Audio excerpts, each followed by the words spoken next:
느헤미야 10장 28절로 39절 좀 길지만 봉독해 드리겠습니다.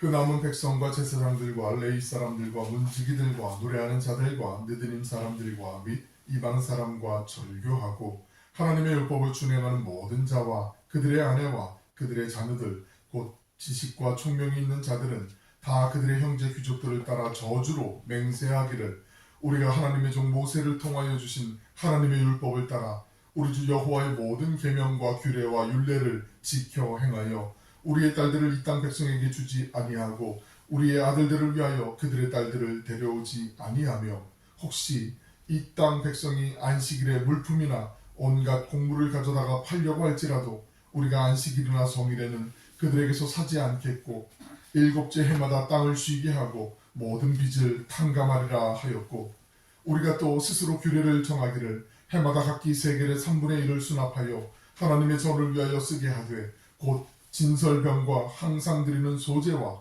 항상 드리는 번제와 안식일과 초하루와 정한 절기에 쓸 것과 성물과 이스라엘을 위하는 속죄제와 우리 하나님의 전의 모든 일을 위하여 쓰게 하였고 또 우리 제사장들과 레위 사람들과 백성들이 제비 뽑아 각기 종족대로 해마다 정한 시기에 나무를 우리 하나님의 전에 바쳐 율법에 기록한 대로 우리 하나님 여호와의 제단에 사르게 하였고 해마다 우리 토지소산의 만물과 각종 과목의 첫 열매를 여호와의 전에 드리기로 하였고 또 우리의 맏 아들들과 가축의 처음 난 것과 소와 양의 처음 난 것을 율법에 기록된 대로 우리 하나님의 전으로 가져다가 우리 하나님의 전에서 섬기는 제사장들에게 주고 또 처음 익은 밀의 가루와 거제물과 각종 과목의 열매와 새 포도주와 기름을 제사장들에게로 가져다가 우리 하나님의 전에 여러 방에 두고 또 우리 산물의 11조를 레위 사람들에게 주리라 하였나니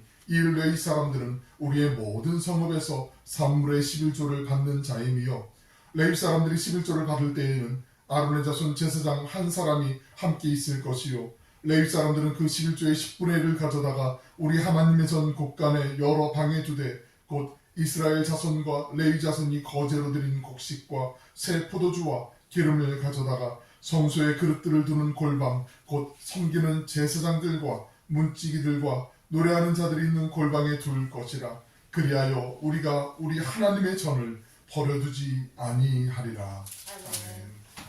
복된 주님의 날 주의 전에서 예배드리는 또 온라인으로 예배드리는 모든 분에게 주님의 은혜와 평강이 함께 하시길 축원합니다. 지난주 한 주 쉬고 또 오늘 다시 느헤미야 말씀을 이어가는데 신앙인들의 삶 가운데 중요한 거 한 가지를 꼽는다면 늘 하나님 말씀 내 마음에 또 감동을 주실 때도 있고 찔림을 주실 때도 있고 자극을 줄 때도 있고 그렇구나라고 깨달음을 주실 때도 있는데 그렇게 아멘하고 내가 그 하나님의 말씀을 받고 붙들고 또 붙잡고 그러고 난 다음에 살아갈 때 그 아멘한 만큼 그 믿음으로 그 용기로 또 살아가는 거 이게 실천하는 거잖아요. 이게 참 중요하잖아요. 내가 아멘했는데 살아가는 거는 뭐 달라진 게 없고 그러면은 하나님 보실 때도 조금은 어떡하냐 좀 이게 좋은 길인데 이게 정말 기쁜 길이고 감사한 길이고 복된 길인데 하나님도 안타까워하실 거고 본인 스스로에게도 내가 이러면 안 되는데 하면서 그 깨닫는 것들이 있을 거란 말이죠. 오늘 이 장면이 지난 시간까지 우리가 이 느헤미야를 위시한 많은 이제 이스라엘 백성들이 성벽을 다 준수하고 난 다음에 학사 에스라를 통해서 갑자기 이제 말씀만 읽는데 막 엉엉 울고 막 6시간 동안 일어나서 이제 말씀 읽고 그러다가 회개하게 되고 계속 연속해서 그 성회를 맞추고 난 다음에 또다시 또 다 모여가지고 성회를 읽게 되고 계속 부흥의 연속이었잖아요. 이제는 거의 어쩌면 이제 후반부로 이제 가는데 11, 12, 13 이렇게 가는데 그 말씀을 이제 우리가 받고 알고 깨달았으니까 이제 이 말씀대로 내가 살겠습니다. 어떤 결연한 의지를 담아서 내가 결단합니다 하는 마음에 우리 왜 이렇게 각서 같은 거 쓰잖아요. 하나님 앞에 그 언약을 이제 쓰는 거예요. 쓰고 나서 그 느헤미야를 비롯한 지도자들 84명이 우리 10장 앞부분은 안 읽었는데 10장 앞에서부터 지금 읽기 요 앞부분까지 보시면은 84명의 지도자들 이름이 나오는데 그들이 다 이제 인을 찍은 거예요. 도장을 찍은 거예요. 내가 그렇게 하겠습니다. 그러니까 지도자들이 솔선수범을 하니까 백성들이 그래 맞아 나도 해야지 나도 저 사람도 하는데 그런 어떤 효과적인 어떤 아주 아름다운 선순환이 일어나게 되는 장면이 오늘 말씀의 핵심이고요. 말씀을 요약한 부분을 주보에 오른쪽에 보시면 주보 속지에 그렇게 요약해서 나와 있으니까 그 말씀대로 한번 참고하셨다가 나중에 또 표시를 해주셔도 다시 보실 때 기억이 나실 거고 아마 유익할 것 같아요. 말씀이 길어서 오늘 다 읽지 못하지만 그렇게 좀 참고하면서 오늘 느헤미야 이 부분을 볼 텐데 먼저 이 본문의 앞선 장면인 10장과 9장 마지막 38절은 같이 이어서 보셔도 무방한 오히려 9장 38절부터 시작된다고 봐도 될 것 같은데 이 단락이 그 앞부분 9장 38절을 같이 한번 읽어보겠습니다. 시작. 우리가 이 모든 말미암아 이제 견고한 연약을 세워 기록하고 우리가 왕백들과 레위 사람들과 제사장들이 다 한통하나이다 하였느니라. 앞서 말씀드린 대로 이 모든 일은 앞에 이제 우리가 그 하사에스라를 비롯한 많은 사람들을 통해서 우리가 하나님의 말씀으로 돌아가자 회개하면서 서로 이제 부흥성의 대성회를 이루고 난 다음에 이 모든 일들을 통해서 하나님과 다시 한번 언약을 세우자, 우리 약속을 드리자 그러면서 우리의 방백들은 행정 관료를 얘기한다고 말씀드렸잖아요. 그 느헤미야를 비롯한 그 하나냐 이런 사람들 그리고 동생이나 아닌 관료들 레위 사람들과 제사장들 하나님의 성전에서 일하는 모든 사람들이 다 인복 도장을 한 거예요. 그리고 이제 백성들이 계속 이어서 가고 그 10장 1절부터는 그 이름들이 이제 쭉 열거가 되는 게 84명이라고 말씀을 드렸어요. 자원에서 이렇게 맞아 하나님이 기뻐하시는 모습이야 하나님이 원하시는 모습이야 하면서 이렇게 자원에서 어떤 것을 내가 맹세할 때 좋잖아요. 감사하잖아요. 혼인서약 같은 거 할 때 그렇지 않나요? 반지를 끼워주면서 혼인서약을 하고 이렇게 맹세하는데 마지막에 싫은데 그냥 해줄게요. 뭐 이러면은 그 전체 분위기가 끔찍하죠. 이게 말이 안 되잖아요. 하나님 앞에 약속을 드릴 때 그렇단 말이죠. 자원하는 마음, 기쁜 마음으로 하나님 기뻐하시는 거 우리가 알고 있어요. 충분히 알고 있어요. 그대로 살겠습니다 하면서 아는 거. 아이들이 가끔 아빠가 이렇게 담배를 많이 피면 그 유치원에서나 뭐 이렇게 학교에서도 금연하는 게 중요하기 때문에 아빠 이거 해야 돼 나하고 약속해 그러면서 금연 서약 뭐 이런 거 막 크레파스로 막 만들어 그림 그려갖고 하고 막 담배 가위로 자르는 거 이런 거 해가지고 저 약속 도장 찍고 뭐 이러면서 복사 뭐 이러면서 그러는 것처럼 하나님과도 그러고 싶은 마음들이 자발적으로 생긴 거예요. 지금 분위기가 상황이 그러면서 하나님 옆에 맹세를 드린 거죠. 본문 10장 29절로 말씀 같이 한번 읽어보겠습니다. 시작. 다 그들의 형제 귀족들을 따라 저주로 맹세하기를 우리가 하나님의 종 모세를 통하여 주신 하나님의 율법을 따라 우리 주 여호와의 모든 계명과 규례와 율례를 지켜 행하여 비장한 각오를 하는데 특별히 눈여겨보실 게 저주로 맹세하기를 아주 살벌한 그 단어가 지금 들어가고 저주로 그러니까 내가 만약에 하나님 앞에 지금 약속한 이 언약 이것을 문서로 기록한 이 언약을 제가 어길 경우에 하나님의 저주를 받아도 좋습니다 하는 아주 결연한 이 표현이거든요.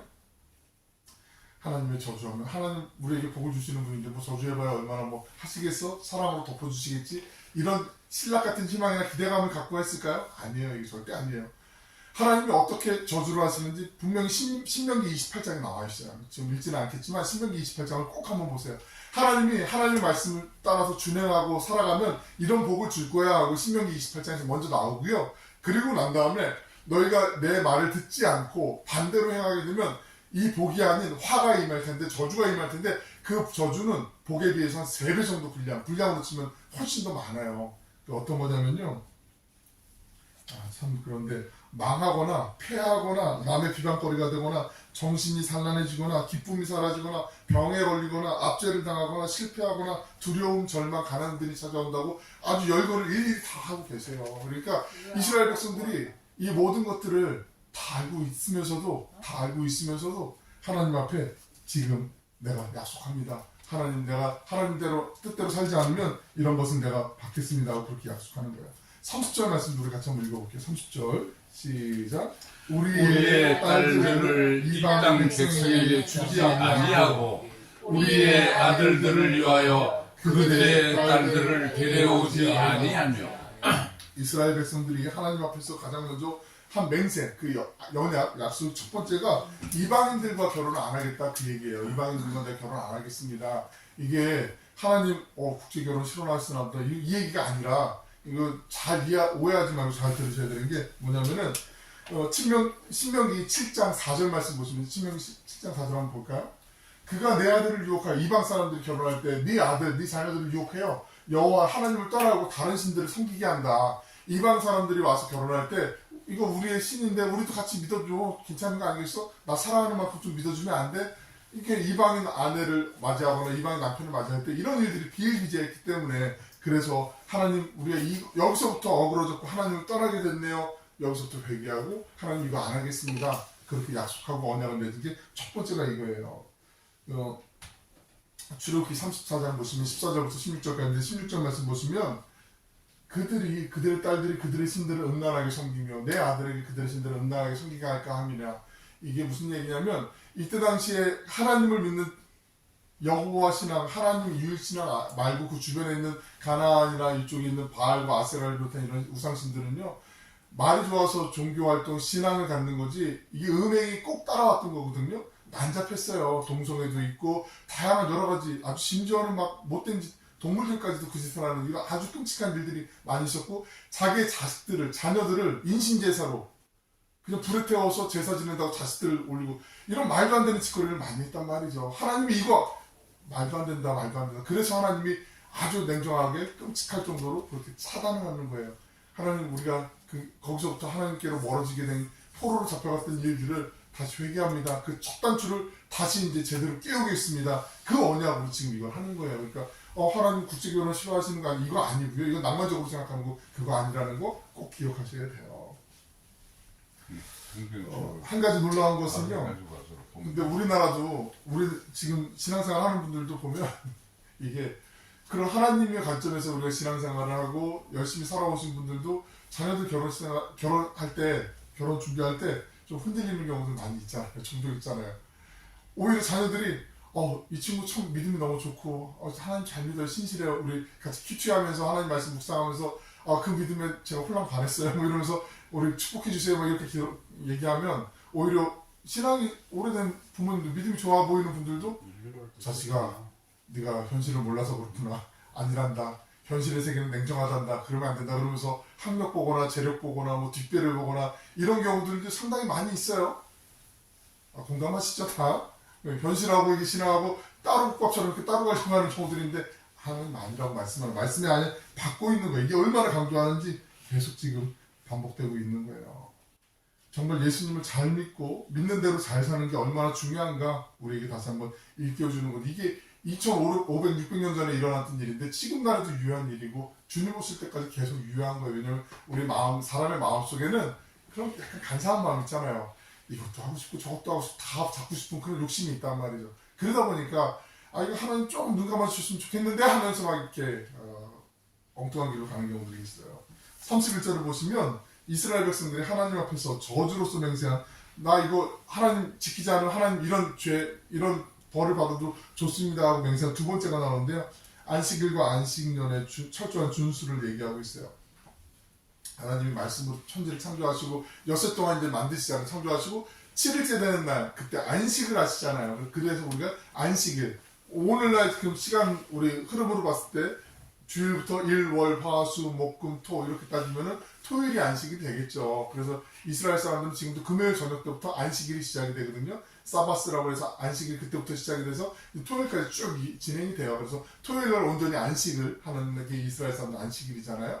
근데 우리는 예수님께서 안식 후 첫날 부활하신 것을 기념해서 주일, 주님의 날. 그래서 일요일을 우리가 주일이라고 부르고 그리고 이날을 지키는 거 아니에요? 그리고 감사하게도 하나님을 믿는 백성들이 좀 어느 정도 그 질서를 잡고 역사를 주도하다 보니까 이 주일이 그냥 공휴일이 돼서 믿지 않는 사람들은 볼 때 빨간 날이지만 우리는 주님의 날로 안식의 그 의미를 사용해서 온전히 우리가 쉬면서 하나님께 우리의 몸과 마음도 하나님의 안식을 누리면서 하나님께 더 가까이 집중할 수 있는 그 날을 우리가 지키는 게 바로 이 주님의 날이잖아요. 안식하는 날. 그 하나님이 이스라엘 사람들에게 안식일을 주신 의미가 있는 뜻이 있는데 그 안식일 날도 자꾸 이방의 사람들과 결혼하고 교류하고 이러다 보니까 뭐 그냥 좋은 게 좋은 거 지금 쌀 떨어졌을 때문에 이거 빨리 사야 되지 않아? 이러면서 쌀 갖고 오면 그거 사고 막 이랬고 그런 행위들을 우리가 하지 않겠다. 온갖 공물을 가져다가 팔려고 할지라도 그러니까 지금 급해도 안식일 날은 철저하게 하나님이 지키라고 했으니까 안식일 날은 일 안 하겠다. 밭에 나가서 풀 빼야 되는데 김 매야 되는데 지금 안 하면 나중에 더 고생하는데 이런 거 있더라도 그날은 멈추겠다.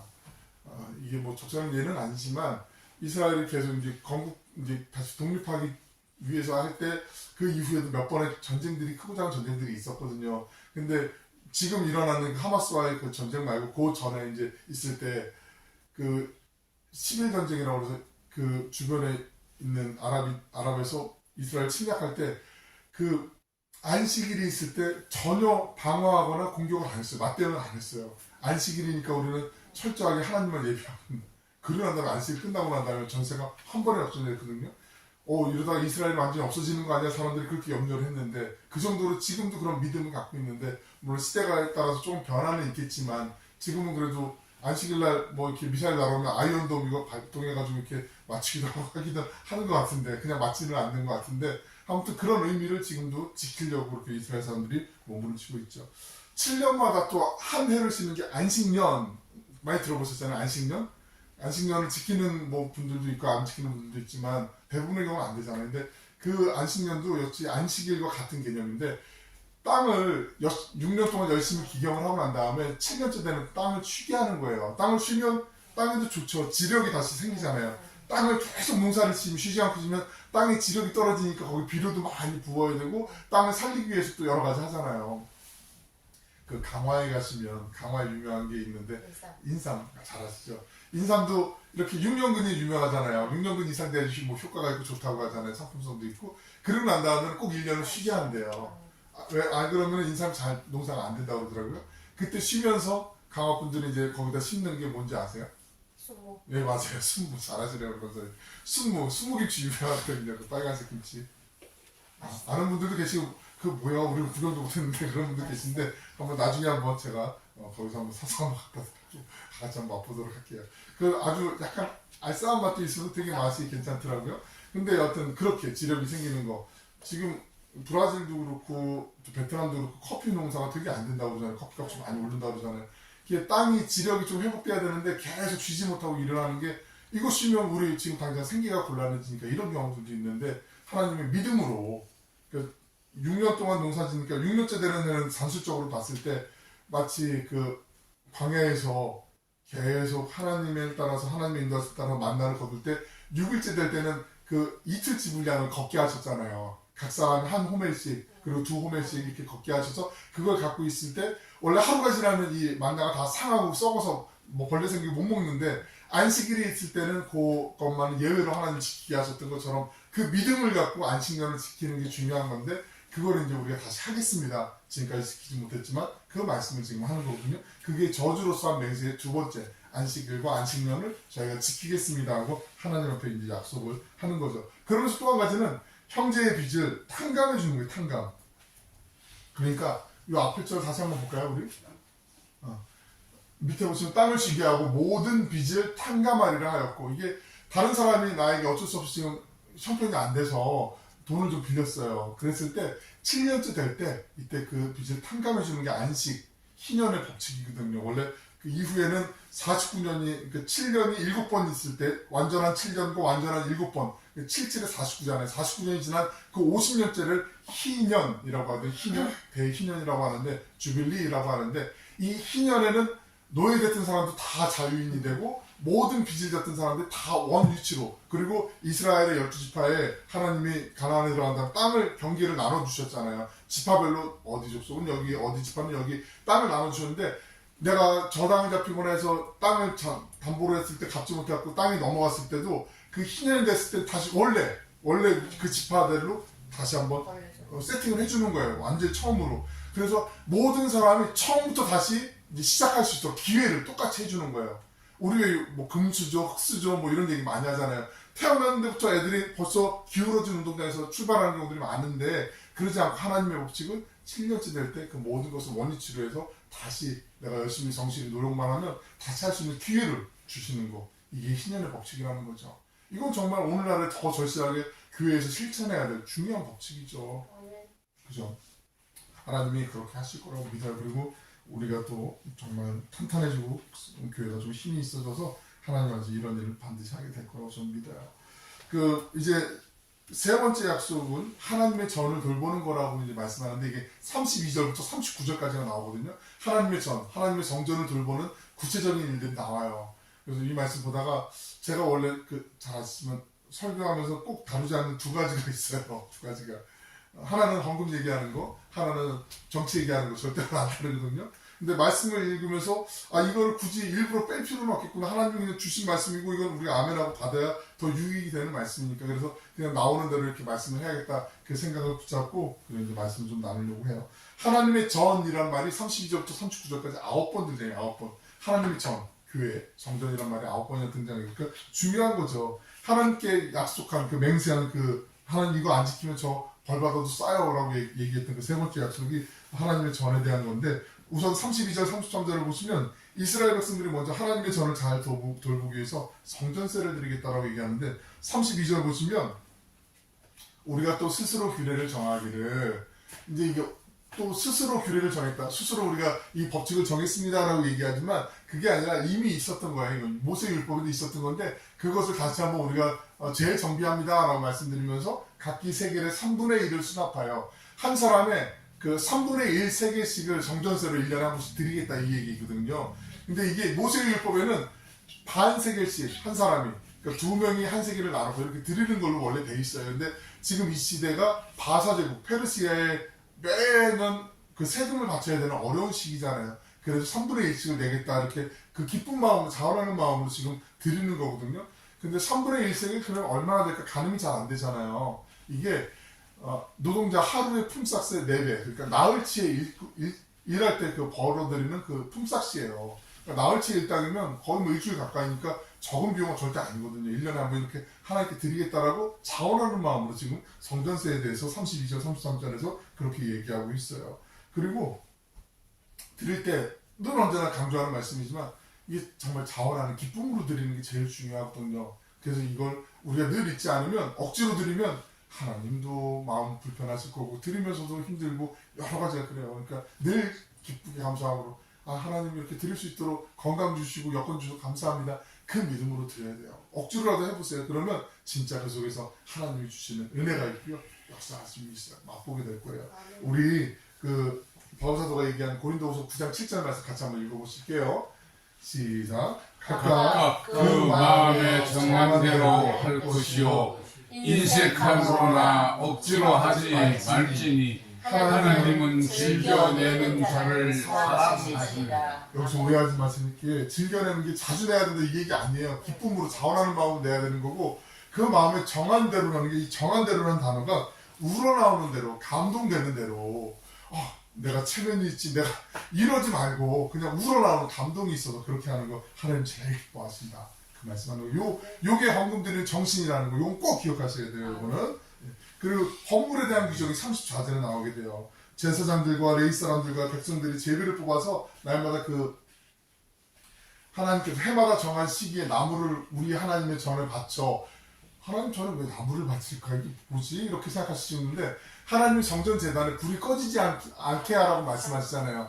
계속 재단에 이제 불이 또 제사를 드려야 되는 제물을 태우는 그 불이 계속 유지가 돼야 되잖아요. 그러니까 뭐 계속 기름을 부을 수도 있지만 나무로 떼는 게 제일 좀 뭐랄까 합리적이라고 할까 좀 비용도 좀 좋을 수 있고 그런데 이 나무가 한 사람이 충당이 너무 많은 거잖아요. 한 지파가 충당이 너무 많은 거잖아요. 그러니까 순서를 제비를 뽑는 게 순서를 정하라는 얘기예요. 그렇게 해서 이게 빈틈이 없이 차곡차곡 잘 쌓아갈 수 있도록 그렇게 해야 된다. 그 얘기를 하는 거죠. 내가 할 수 있고 내가 드리고 싶을 때만 하는 게 아니라 내가 순서가 됐을 때도 하나님의 마음의 기쁨으로 나의 것을 드리는 거 그 의미를 여기에 담고 있어요. 또 35절부터 37절 보시면 첫 열매에 대한 헌물 규정을 말씀하고 있어요. 첫 열매. 우리의 가끔 자녀들이 청년들이 처음 취업하거나 이럴 때 하나님 앞에 그 첫 예물을 드린다 이렇게 의미가 있는데 저도 그것도 참 감사하고 의미가 있지만 그건 함부로 할 게 절대 아니라고 얘기를 해요. 왜냐하면 부모님들이 이렇게 그래도 해야 돼 이렇게 좀 이렇게 해서 수긍해서 하는 건 괜찮은데 얘는 정말 그러고 싶은 마음이 없는데 자녀가 근데 막 부모님이 강요해서 하면 이게 나중에 또 자녀의 마음에 상처가 되기도 하더라고요. 젊은 친구들은 특히 그렇더라고요. 그래서 나 이거 정말 그래도 기쁜 마음으로 엄마 드리고 아빠 드리고 하는 건데 이거 좀 좀 잘 내가 원하는 대로 좀 그동안 못 드신 거 뭐 옷 입고 싶은 거 뭐 좀 하시지 그러는데 엄마가 그래 믿음으로 이거 드려야 된다 이러면은 오히려 좋은 거보다는 그렇지 못한 경우를 의외로 많이 봤어요. 그래서 정말 기쁜 마음으로 서로가 합의가 되면 모르겠죠. 그렇지 않으면 그렇게 하지 마세요. 하나님 이미 마음 아시기 때문에. 근데 이 첫 예물을 기쁨으로 드릴 때 어떤 은혜가 있는지를 말씀하고 있는 거예요. 그 모든 법의 핵심은 하나님의 법대로 하겠다라고 얘기하는데 하나님이 처음에 말씀하신 것 35절 보시면 해마다 우리 토지소산의 만물 처음 나온 것과 각종 과목의 첫 열매 토지소산의 만물이라는 건 모든 짐승 가축뿐만 아니라 여기에 사람이 자녀마저도 얘기하는 거예요. 처음 태어난 자녀 이때 당시에는 아들이겠죠. 그 처음 난 자녀까지도 하나님의 것입니다 하고 하나님께 올려드리는 거. 그러니까 처음 났다고 해서 다 그럼 제사장 되고 하나님의 일을 해야 되냐? 이게 아니라 제사장 지금 따로 이제 레위지파 따로 구별해 놨잖아요. 그게 아니라 처음 주신 자녀는 하나님의 것입니다 라고 그렇게 믿음으로 고백하며 하나님께 바치는 그 마음 그걸 얘기하는 거거든요. 그러니까 우리 왜 자녀들하고 처음 어릴 때 아이들 그 뭐 꽃씨 같은 거 심어보신 기억들이 있으세요 혹시? 뭐 배추라도 심어보고 감자라도 심었을 때 처음 열매가 열리고 막 났을 때 그 기뻐하는 모습 감동하는 거 있잖아요. 운동선수들이 맨날 이렇게 마이너리그 이런 데 있다가 메이저리그에 딱 가갖고 처음 경기 나갔을 때 그때 프로야구 같은 경우도 안타 치면은 그 안타 친 공 그거 갖고 오잖아요. 그래서 이 기념으로 이 친구한테 주잖아요. 뭐 홈런볼도 갖다 주고 막 이러는 것처럼 그 처음이라는 게 의미가 대단하잖아요. 저도 한번 말씀드린 것 같아요. 예전에 군입교회 있을 때 자비랑 생각할 때 처음 세례줬던 그 친구라고 저를 모를지도 모르지만 박윤범 상병이 이름도 기억해요. 그냥 이거 기억하고 싶어서 기억하는 게 아니라 그냥 기억이 나요. 그냥 그러니까 그런 것처럼 처음은 하나님께도 소중하지만 우리에게도 소중한 건데 그 소중함을 하나님께 드리는 그 기쁨 그걸 말씀하고 있는 거예요 이게. 그래서 성경에는 첫사랑을 기억하라 너 이전 일을 기억하라 계속 강조해서 말씀하시는 게 그거에 처음 주신 은혜 그 감격 있잖아요. 그 구원의 기쁨 그걸 우리가 회복하기 원하시는 거죠. 그리고 이제 37절부터 39절까지 제가 좀 난해하게 읽었던 11조에 대한 헌신을 말씀하고 있어요. 그 모든 소출에 대해서 모세의 율법을 이미 하나님께 10분의 1을 드리라고 말씀을 하세요. 그 11조의 본래의 목적 취지는 잘 아시는 것처럼 레위 지파 제사장들이 다른 지파들은 다 땅을 분기시로 받잖아요. 소출이 있을 기업들을 받게 되거든요. 그런데 레위 지파만큼은 기업이 없어요. 분기시 없어요. 땅이 없어요. 그래서 먹고 살 일거리가 없는 거예요. 하나님의 일을 하는데. 그래서 제사장들과 레위 지파에게 하나님이 10의 1을 다 주게 했어요. 그래서 그것을 통해서 이 사람들이 생활할 수 있도록 그렇게 한 거예요. 하나님의 전 골방에 성전 깊은 곳에 보관했다가 필요에 따라서 사용하게 했어요. 그런데 이렇게 하신 이유가 있어요. 이건 정말 중요해요. 왜냐하면 11조의 형태를 취해서 하나님에게 드리게 한 다음에 하나님께 예물을 우리가 헌금을 드리잖아요. 드리고 난 다음에 제사장들에게 이 11조를 쓸 수 있도록 해주신 건 헌금을 드리는 사람 입장에서 봤을 때 간혹 정말 종종 어쩌다가 마치 내가 헌금 드려갖고 당신 월급 받는 거 이렇게 고용한 것처럼 착각하지 않게 하기 위해서 우리 가끔 이게 공무원들에게 갑질하는 분들이 종종 있잖아요. 당신 내가 세금 내는 걸로 월급 받잖아 이러면서 하는 분들이 있는데 그 사람도 세금 내잖아요. 그 공무원도. 근데 가끔 그런 경우 있는 것처럼 교회에서도 제가 실제로 겪은 거예요. 진짜 어떤 분이 연세가 그렇게 드셨는데도 그렇게 얘기하는 거 보니까 참 화가 나는데 기도해야겠구나. 참 안 됐구나. 불쌍하구나. 당신 같은 사람들 목사들 내가 주는 헌금을 내가 드리는 헌금으로 월급 받는 거 아니야 이러는데 그 얘기를 직접 듣는데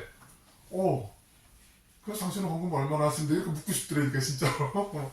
너무나 말도 안 되는 그런 하나님이 지금 이렇게 하나님의 헌금을 11조를 드리게 한 건 내가 뭘 드렸다고 내가 얼마 드렸다 이렇게 과시하기 위한 거 차단시키고 그리고 레위인들 제사장들도 하나님이 주신 하나님께 맡겨드린 것 하나님께 드린 예물을 받아 쓰는 것 내가 저 사람이 얼마하고 저 사람이 얼마하고 알 수도 없지만 안다 할지라도 저 사람 많이 했으니까 내가 특별 대우해줘야지 저 사람 안 줬으니까 내가 저 사람을 좀 미워해야지 차별하지 말고 사람들 편가르지 말고 모든 사람들이 하나님의 귀한 종들 귀한 자녀들인 것을 네가 인식하고 내 대신 하나님의 사랑으로 섬겨라 그 마음을 주시는 거예요. 이게 11조의 가장 중요한 정신이에요.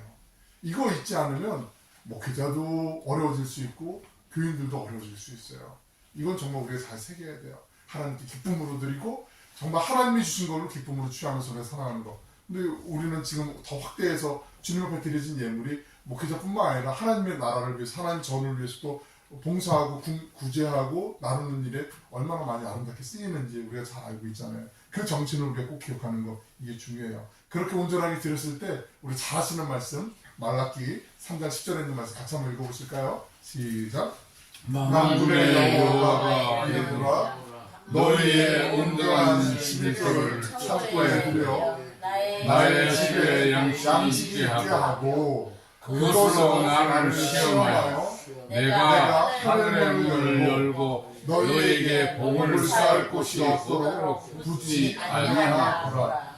아멘. 물론 이 말라기서를 기록할 당시에 이 이후로는 신구약 중간기라고 해서 좀 암흑 시기가 나오는 시기이긴 한데 말라기 선지자가 있을 때 이것이 꼭 11조에 대한 하나님이 주시기 위한 보상 심리로 가져야 되는 말씀은 아니에요. 이건 오해하시면 안 되는데 나중에 한번 또 말씀 풀어드릴 때가 있을 텐데 너희의 온전한 11조를 창고에 들여 지금 얘기하는 골방 제사장들 골방에 들여서 하나님 앞에 그 하나님의 일하는 사람들 잘 감당할 수 있도록 해달라. 그러면 내가 너희들 날마다 필요한 모든 것들 그 때마다 시절을 쫓아 과실을 맺게 하는 그 선한 목사되신 주님께서 채워주겠다. 하늘의 문을 열고 복을 쌓을 곳이 없도록 채워주겠다. 지금뿐만 아니라 너희 자녀들 후손의 때에도 내가 주겠다라고 하나님이 주신 약속의 말씀이에요. 이 말씀도 아까 우리 고린도후서에 있는 말씀 기억하는 헌금의 정신처럼 이 말씀 잘 기억하고 계시는 건 정말 유익하지요.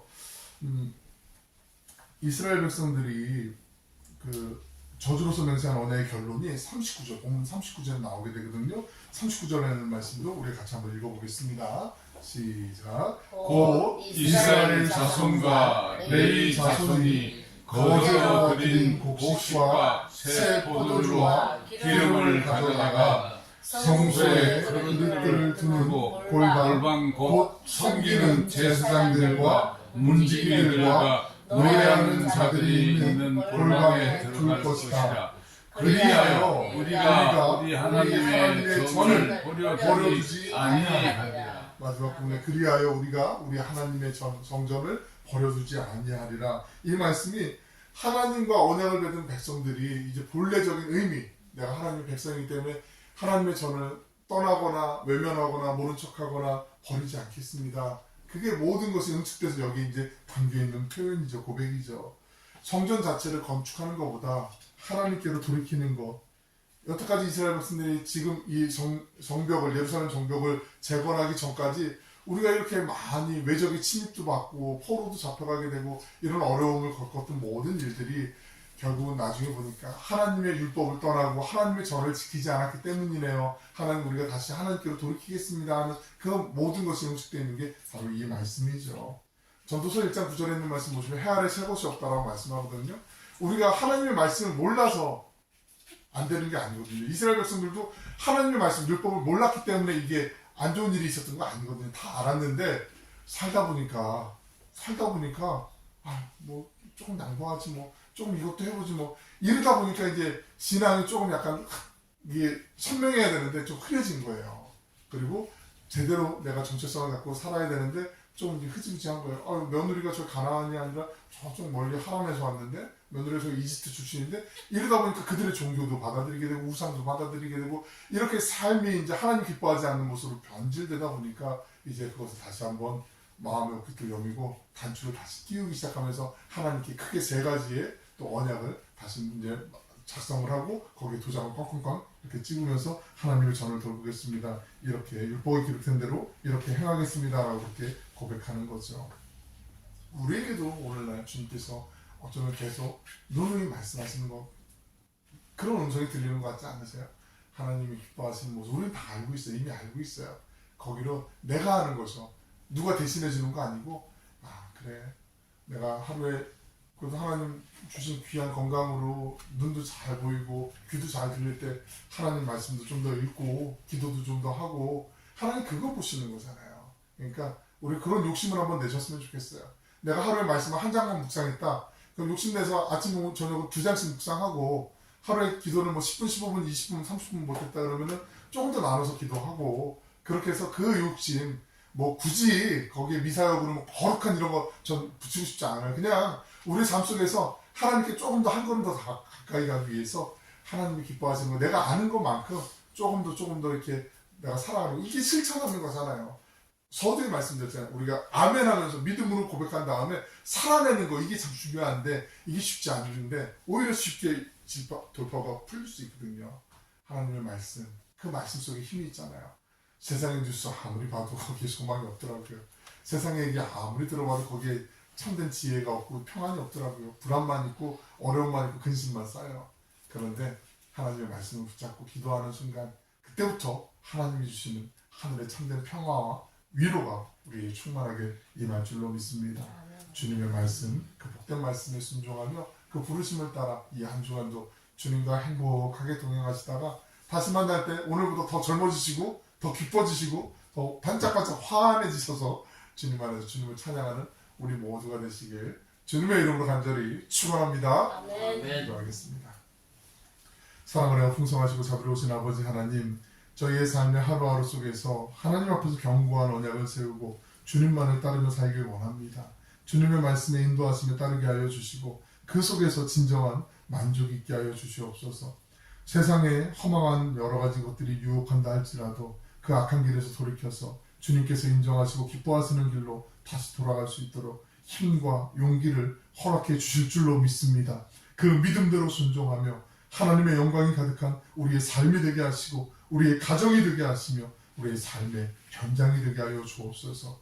우리 오늘의 교회 믿음의 공동체를 통하여서 이 땅 가운데 진정한 하나님의 나라가 아름답게 펼쳐져 갈 그 아름다운 하나님의 비전이 우리의 꿈이 되게 하시고 그 꿈을 꾸면서 하나님의 일에 동참하는 귀하고 복된 우리 모두 주님의 신실한 청지기들 되게 하여 주시옵소서.